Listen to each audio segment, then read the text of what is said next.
Bom dia, galera. Hoje o nosso último conto dos contos de Machado de Assis selecionados pelo Paz. Se você está acompanhando, parabéns, que isso vai te ajudar muito na hora de fazer o Paz, tá? São contos muito interessantes. Então, se você não for fazer o Paz, se você não for fazer vestibular, de qualquer maneira, são histórias interessantíssimas para a sua vida, ok? Então vamos lá estudar. Esse aqui, gente, o conto de hoje é assim a cereja do bolo, é a consagração mesmo da obra de contos de Machado de Assis. Ele é, como todo mundo sabe, um grande romancista, né? Mas não é tão divulgado assim que a qualidade dos seus contos é excepcional também. E esse aqui, na minha opinião, é um dos melhores dentre os excelentes contos que a gente vê na obra dele. Então vamos ver aqui com calma. Vou fazer o resumo do enredo para quem não leu e também para quem leu e quer relembrar. Vamos lá. Cândido Neves, então, é um caçador de escravos fugidos, né? No século XIX, a gente sabe que a escravidão aí na primeira metade e até parte da segunda metade não havia sido abolida e havia esse ofício de pessoas que cuja profissão era simplesmente correr atrás de escravos que escapavam das fazendas e das casas em que trabalhavam. E ele ganhava um bom dinheiro com isso, o Cândido Neves, né? E, porém, certo dia, começa a faltar escravos para ele capturar, porque tem outras pessoas capturando, porque os escravos começam a ficar mais espertos com a questão dos caçadores, e o dinheiro na casa dele falta. Ele é casado, no início a gente vê ele solteiro, mas na maior parte do tempo ele está casado com uma mulher chamada Clara, e essa mulher engravida. E justamente quando o dinheiro falta é que ela vem a chegar ao final da gravidez e dá à luz, finalmente, né? Então, eles começam a ficar com medo de que ela vai dar à luz e o seu filho vai passar fome, né? Vai passar necessidade. E eles decidem, então, doar o filho, abandonar o filho para caridade, porque eles têm medo de não conseguir sustentar ele, já que o Cândido não está conseguindo capturar nenhum escravo nesse tempo.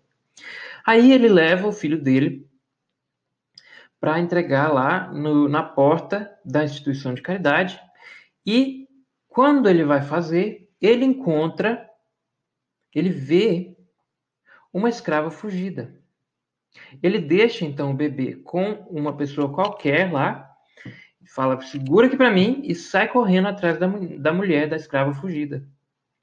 Porque ele se lembra que, dentre os escravos fugidos, aquela era uma que teria uma recompensa muito grande. Então ele sai correndo e pega essa mulher.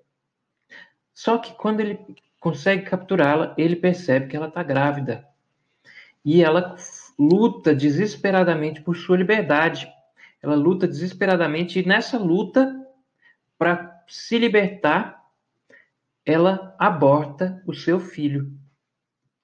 Então, Cândido entrega a mulher ensanguentada para o senhor de escravos, para o senhor que daria a recompensa para ele, o dono da mulher, né? Porque o senhor de escravos é o dono, o proprietário dos escravos, por horrível que isso seja.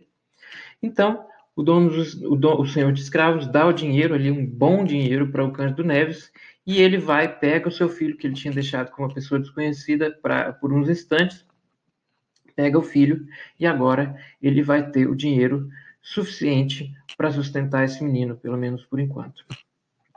Bom, então vamos ver agora com detalhes. Posso saber como é que é o enredo, né? Cândido Neves e Clara. Então, o casal é extremamente branco até no nome. Eles são pobres, mas são brancos. E o Cândido, logo no início do conto, a gente vê que ele tem muito orgulho, né? Ele é muito orgulhoso. Então ele tenta passar por diversas profissões. Ele tenta ser caixeiro, ele tenta ser marceneiro, um monte de coisa, e nenhuma delas ele consegue fazer porque Aí tem essa citação que eu peguei: a obrigação de atender e servir a todos feria-o na corda do orgulho. Então, o que o Cândido não queria? Ele não queria estar abaixo dos outros. Ele não queria se sentir na própria classe, na classe trabalhadora a qual ele pertencia. E qual seria a solução possível no tempo dele? Estar um degrau acima de alguém. E quem seria esse alguém? Já que ele estava quase no fim da escala social, o escravo. Então ele se torna escravo de caçador de escravos fugidos, porque esse ofício traria para ele a possibilidade de estar acima de pelo menos alguém, mesmo que seja acima do extrato mais miserável, sem liberdade, que é o extrato da escravidão. Então ele seria um trabalhador, sim, mas à custa de pisar e explorar quem está abaixo. E ele se sentia superior porque ele é livre. E por ser um homem livre, ele se sentia bem naquela profissão, sendo que nunca antes ele havia se encaixado em outra profissão. Aí a gente tem bem um perfil de quem é o Cândido Neves. Bom, e qual é a situação do conflito do conto? O conflito surge justamente porque ele tem um filho, ele está sem dinheiro naquele momento e ele é forçado a uma escolha. Mas a primeira escolha não é entre o filho dele e o filho da escrava. A primeira escolha é entre a pobreza, entre a dificuldade social e o filho. Ou seja, ele poderia passar um pouco menos de aperto, viver ali um pouco mais sossegado, ou ele poderia ter o filho. Ele poderia voltar a trabalhar como uma profissão mais regular, portanto, como caixeiro, como qualquer outra coisa que desse um sustento, que ele tivesse que trabalhar regularmente, mas sendo empregado, ou ele poderia entregar seu filho.